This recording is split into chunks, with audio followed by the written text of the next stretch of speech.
বাবার কথা এত কিছু থাকতে শুধু ছোলা দিয়ে ইফতার করবে কেন? বাবার কথায় শুদ্ধ সিমিনের দিকে একবার তাকিয়ে ঘুরে বাবার দিকে তাকালো। তারপর ঠান্ডা স্বরে বলল, সামান্য ছোলা নিয়ে যখন এত কাণ্ড ঘটে গেল তার মানে বুঝতে হবে এ ছোলা মহামূল্যবান কিছু। একদিন ছোলা না খেলে মানুষ মারা যেতেও পারে। এ পাপ কি আর জেনেশুনে করা যায়? তাই ইফতার আজ ছোলা দিয়েই হবে। কথা বলে নিজেই সব সরাতে গেলে সীতারা এসে ছেলেকে থামালেন। শুদ্ধর হাত থেকে সেসব কেড়ে টেবিলে রেখে ছেলেকে বসালেন চেয়ারে। তারপর পাশে দাঁড়িয়ে ওর মাথায় পিঠে হাত বুলিয়ে শান্ত হতে বললেন, ইচ্ছে করে মারেনি, অসাবধানে লেগে গেছে। ওকে ফাইন, তাহলে রক্তাক্ত হলো কেন? মা মেয়েকে শাসন করবে না? বারণ করলাম কখন? এর আগেও ছোট আম্মু নানান কারণে মেরেছে, কিছু বলেছি কখনো? কিন্তু মারেরও একটা সিস্টেম থাকা লাগে।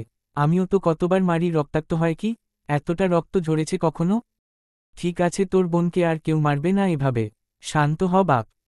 শুদ্ধ শান্ত হল না, বরং পুনরায় সিমিনের উদ্দেশ্যে বলল, আমাদের বাড়িতে সাম্য, সৃজন, শীতল এরা চঞ্চল, এই কথা তো কারও অজানা নয়। তারা ছোট থেকেই দুরন্ত। তার মধ্যে এখন জন গুরুতর অসুস্থ। তাদের অসুস্থতা আমাদের বাড়িটাকে মিইয়ে দিয়েছে।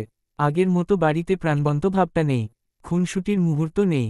গত কয়েকটা দিন ধরে মনে প্রাণে চেয়ে যাচ্ছি কবে সব ঠিকঠাক হবে, কবে আমাদের বাড়িটা আবার প্রাণ ফিরে পাবে। কিন্তু এর মধ্যেই সামান্য একটা কারণে আরেকজনকে মেরে রক্তাক্ত করলে। খুব দরকার ছিল? যেভাবে মারলে এতে যদি ওর শ্বাস আটকে যেত? তোমার আরও ভালো করে জানা যে ও কাঁদতে পারে না। তাছাড়া সারাদিন রোজা আছে। কিছুদিন আগে সে রক্ত দিয়েছে। এমন তো নয় ইচ্ছে করে ছোলা ফেলেছে। তাহলে এভাবে মারার দরকার ছিল কি? হ্যাঁ মানছি, তোমার মেয়ে, শাসন করবে তুমি, সেই রাইট অবশ্যই তোমার আছে, কিন্তু এভাবে কেন? রক্তাক্ত হবে কেন? সে না হয় অবুঝ, তুমি তো তা নও ছোট আম্মু। একবার তাকিয়ে দেখো ঠোঁটটা কিভাবে কেটেছে। এখন খাবে কিভাবে? শুদ্ধর কথা শুনে সিমিন মুখ ভোঁতা করে তাকিয়ে আছে মেয়ের দিকে। পাজিটা মাকে নাস্তাবুদ হতে দেখে মিটিমিটি হাসছে। কত বড় ফাজিল! তবে হাসলে অদ্ভুত দেখাচ্ছে। ঠোঁটের একপাশ অনেকটাই ফুলে কালচে রক্ত জমে আছে। প্রচণ্ড ব্যথা হবে। তখন উনিও সুযোগ বুঝে অভিযোগ দিলেন, মারাটাই চোখে দেখলি কেন? মারলাম দেখলি না? ও সপ্তাহ খানিকের মধ্যে বই হাতে নিয়েছে কিনা একবার জিজ্ঞাসা কর। বাড়িতে পড়তে বসে না, কোচিংয়ে যায় না, কিয়ারাকে অবধি ডাকতে আসতে বারণ করেছে। সারাটা দিন খালি টইটি করে ঘুরা, গাছে উঠে পাখি দেখা, ফল পাকড় পাড়া, এসবই করে বেড়ায় সে। ডাক্তার দেখিয়ে মেডিসিনগুলো যে এনে দিলি হাত দিয়ে ছুঁয়েছে নাকি জিজ্ঞাসা কর। এখনই জিজ্ঞাসা কর। মায়ের অভিযোগ শুনে শীতলের মুখটা লটকে গেল। একটা অভিযোগও মিথ্যা নয়। সিমিন তখন আরও বললেন, এগুলো না হয় বাদই দিলাম, কিন্তু আমার মন বলছে ও আবার কোনো কাণ্ড ঘটাচ্ছে, ওই আঠাখোরের মতো আবার কাউকে। ভাসুরের সামনে সিমিন আর পুরো কথা শেষ করতে পারলেন না। তার আগেই থেমে গেলেন। তবে সকলে বুঝল উনার কথার অর্থ, তাই সকলের দৃষ্টি শীতলের দিকে। শীতল নিজেও হতবাক, হতভম্ব চোখে তাকিয়ে আছে মায়ের দিকে। প্রেম না করেই প্রেমের অপবাদ মানা যায়? তখন সায়ন সিমিনের কথা ধরল, তোমার কেন মনে হলো ও প্রেম করছে? ওর রুমে ময়লা কাপড় আনতে গিয়ে দেখি ময়লার ঝুড়িতে দলামলা পাকানো এক ঝুড়ি কাগজ। এগুলো কিসের কাগজ? এত কেন? কিসব ভেবে একটা কাগজ খুলে দেখি সেখানে লেখা, আমার মুডি সাইটেশ। সাইটেশ কি বাকি একমাত্র আল্লাহ মাবুদ জানে। মায়ের কথা শুনে শীতল মাথা নিচু করে মুখ বলার সাথে মিলিয়ে নিল। ইস, এভাবে ফাঁস হয়ে যাবে কে জানত। কাগজগুলো পুড়িয়ে ফেললেই হতো। এখন না জানি না এই কাগজের জন্য বাঁশ খেতে হয়। যদি সত্যিই বাঁশ খেতে তাহলে চোখ বন্ধ করে শুদ্ধর নাম বলে দিবে। মার এমনিতেও খেতে হবে, অমনিতেও খেতে হবে। সেদিন বিশুদ্ধ পুরুষ তাকে চেয়ে নিতে বলল না? আজ ধরা খেলে বড় আব্বু না বড় মাকেও বলবে, তোমাদের ছোট পুত্রের নববধূ হওয়ার টোকেনটা আমাকেই দাও বড় আব্বু। ওদিকে সায়ন আর রুবাব পারছে না হেসে গড়াগড়ি খেতে। সায়ন বসে থেকেই শুদ্ধকে পা দিয়ে খোঁচাচ্ছে, ইঙ্গিত দিচ্ছে কিছু একটার। এদিকে শুদ্ধ নিশ্চুপ, বাকিরাও চুপ থেকে শীতলের থেকে জবাবের অপেক্ষায়। সিমিনের কথা শুনে শারাফাত চৌধুরী এবার গলা খাকারি দিলেন। উনি কথা বলবেন বুঝে বাকিরা নিজেদের কৌতূহল দমিয়ে রাখলেন। এরপর উনি স্বভাবসুলভ গুরুগম্ভীর কণ্ঠে বললেন, এসব কি শুনছি মা? না মানে বড় আব্বু, তোমার মা যা বলছে তা কি সত্যি? সবাইকে এড়িয়ে গেলেও বড় আব্বুকে উপেক্ষা করতে পারে না শীতল, তাই আঙ্গুল মুচড়াতে মুচড়াতে আমতা আমতা করে জবাব দিল, সাইটেশ কোনো আঠাখোর বা রাস্তার টোকাই না বড় আব্বু। সে আমার দেখা সুপার জেন্টেলম্যান। আমি তাকে পছন্দ করি। সুযোগ পেলে বিয়ে করে বিদেশ চলে যাব। শীতলের কথা শুনে সবার চোখ বড় বড় হয়ে গেল। বলে কি এই মেয়ে? মাথা টাথা পুরোটাই গেছে নাকি? তবে শীতলের কথা শুনে শারাফাত চৌধুরী রাগলেন না। বরং ঠান্ডা স্বরে কথা চালিয়ে গেলেন। তাকে সেই জেন্টেলম্যান, কি করে, বাসা কোথায়? সাইটেশ, এটা তার পদবি নাকি পেশা? সাইটেশ তার পদবি, আসলে সে তামিল মুভির হিরো, আমাদের শুদ্ধ ভাইয়ের মতোই নামকরা সায়েন্টিস্টও, দেখতে পুরাই জেন্টেলম্যান, নাম পিওর ক্যারেক্টার সাইটেশ। সায়ন, রুবাব ভাইও চিনে। ভাইয়া তোমরা কিছু বলো। শীতলের কথা শুনে সায়ন আর রুবাবের হাসি ভস করে মিলিয়ে গেল। নিচে থেকে শুদ্ধকে খোঁচানো সায়নের পাটাও থেমে গেল। তারা একে অপরের দিকে তাকিয়ে বোকা বোকা হেসে বলল, হ্যাঁ হ্যাঁ, ছেলে দেখতে শুনতে ভালোই মানাবে ওদের। এবার সাফওয়ান চৌধুরী বিস্ময়ভরা কণ্ঠে বললেন, তোরা মুভির হিরোর কথা বলছিস? কি কাণ্ড বল দেখি, কোথায়? আমি ভাবলাম সত্যি টত্যি বোধ হয়। কথা বলে তিনি হো হো করে হেসে ফেললেন। সীতারাও ফিক করে হেসে বললেন, আমিও তো সত্যিই ভেবেছি। বড় মা ও মেজ চাচ্চুর কথা শুনে শীতল খিলখিল করে হেসে উঠল। তার হাসি দেখে সকলে বোকা বনে গিয়ে নিজেরাও হাসলেন। মেয়েটা পারেও বটে।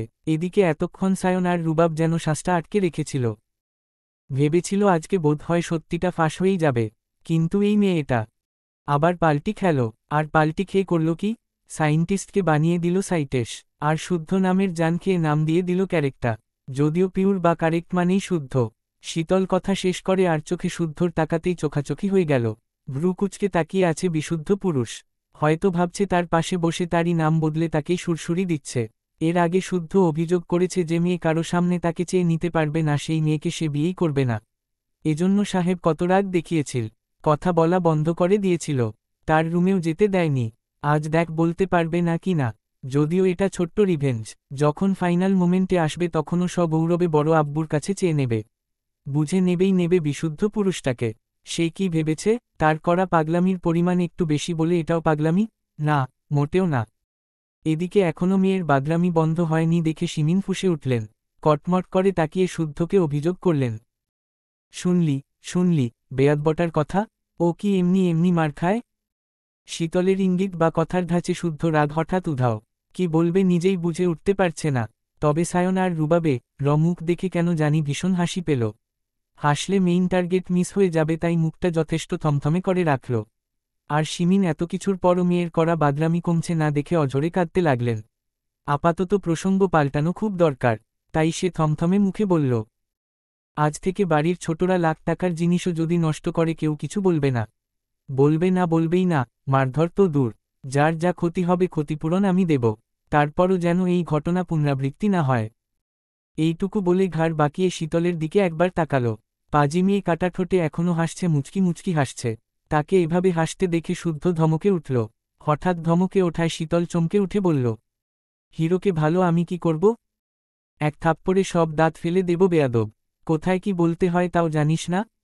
আশ্চর্য তো, এই তো সেদিনই তো কিছু বললাম না, চুপ ছিলাম বলেই কত ধমকালেন, বকলেন, অথচ আজকে বলছি বলেও ধমকাচ্ছেন। এত কথা শুনতে চাইনি। আগামীকাল থেকে সকাল সন্ধ্যা 2 বেলা আমার কাছে পড়তে বসবি। একটা শুনে শীতল আতকে উঠল। মাকে দেওয়া বাস তার দিতে ঘুরল কিভাবে? এতক্ষণ ভালোই তো চলছিল, এর মধ্যে পড়াশোনা এন্টি নিল কোন ফাঁক দিয়ে? তার উপরে শুদ্ধ ভাইয়ের কাছে নাকি পড়তে হবে? এ হতে দেওয়া যাবে না। শুদ্ধ ভাই তুখর স্টুডেন্ট, তার পড়ানোর ধাঁচ কেমন হবে ধারণা আছে? এত পড়া দেয়, হাতের লেখা একটু খারাপ বলে অপমান করে, পড়া না মারলে কান ধরে দাঁড় করিয়ে রাখে নতুবা মারে। না, সে কিছুতেই পড়বে না। নয়তো এই লোক পূর্বের যত রাগ জমে আছে পড়ানোর নাম করে সব রাগ তুলবে। কথা ভেবে আতঙ্কিত হয়ে কিছু বলতে গেলে ঠোঁটে টান খেল। ব্যথা পেয়ে 2 হাতে ঠোঁটে চেপে ধরে অস্পষ্ট সুরে বলল, না শুদ্ধ ভাই, তা না হয় না।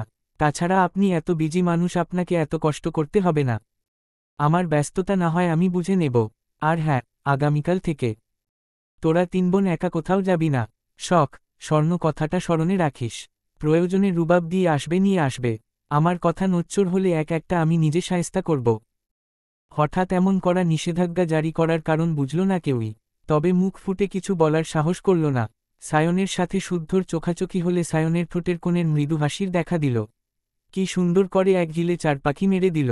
সিমিনকে বাস দিল, শীতলকে একা পোড়ানোর ব্যবস্থা করে ফেলল, ভাইদেরকে আছিলা বাস খাওয়া দেখল।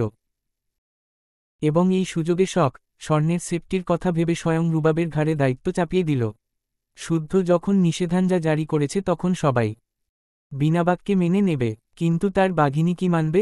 সে দিনের বেলা সেফটি নিয়ে চললেও রাতের বেলা মানবে না, এটা তো আরেক জাতের ঘাড়ত্তারা। অতঃপর এসব কথা বাদ দিয়ে সবাই হৈ হৈ করে ইফতার করল। ভাই ও বোনদের পছন্দের আলুর চপ নিয়ে কাড়াকাড়ি হল, হাসাহাসি হল, গল্পে গল্পে একটু আগের সব রাগ বাগ মিটে গেল। পরের দিন সকাল থেকে সত্যি সত্যি শুদ্ধর কাছে পড়তে আসতে হলো। ভেবেছিল কোনো বাহানা দেখিয়ে ব্যাপারটা ঘেঁচে দেবে, কিন্তু না, স্বয়ং তার জননী ঘুম থেকে টেনে তুলে তাকে পড়তে পাঠিয়েছে। সঙ্গে শুদ্ধর হাতে মোটা একটা চেলাকাঠ তুলে দিয়ে বলে গেছে, মাংস তোর হাড্ডি আমার, কখন কি পড়ালি দেখতে আসব না, আমি শুধু রেজাল্ট দেখব। কথা বলে উনি বিদায় নিতেই শুদ্ধ তাকে চেলাকাঠ দেখিয়ে বলেছে, এটাকে সালাম, আজ থেকে এটাই তোর শিক্ষাগুরু, এর যা দাপট সেটা তোর সেনাবাহিনী বাপেরও নেই, এবার বই বের কর। মুখ লটকে শীতল বই বের করলে শুদ্ধ তাকে পড়িয়েছে, বারবার একটা পড়া বুঝিয়েছে। শীতল বলেছে বুঝেছে, কিন্তু সেটা যখন তাকে করতে দিয়েছে তখনই বেঁধেছে ঝামেলা, ফলে কপালে ঝুটল চেলাকাঠে বাড়ি। এভাবেই রোজ শুদ্ধর কাছে না চাইতেও পড়তে বসতে হলো শীতলের। কখনো পেট ব্যথা, মাথা ব্যথা, চোখ ব্যথা বলে কত কি অজুহাত সৃষ্টি করলেও ছাড় পায়নি। এভাবেই দিন দিন শীতলের পড়ার চাপ বাড়ল। নিত্যদিনের সাথী হলো মার ধমক। তবে শুদ্ধ যখন তাকে কিছু বুঝাতে একমনে কিছু লিখত তখন সে ড্যাব ড্যাব করে তাকিয়ে থাকত। একবার দেখত শুদ্ধর হাতের সুন্দর লেখা, আরেকবার দেখত সুন্দর মানুষটাকে। মনে মনে কত কি বলতো, মুখ টিপে হাসত। শুদ্ধও বুঝত, তবে কিছু বলতো না। কি বলবে, শীতলকে ওর কাছাকাছি রাখার জন্যই তো পড়ার কথা বলেছিল, নয়তো রিসার্চের কাজ ছেড়ে পড়ানোর সময় কোথায় তার। আর কাজ করার কারণ ভালোবাসা সৃষ্টি, একমাত্র ওষুধ ভালোবাসার মানুষটার খুব কাছাকাছি থাকা।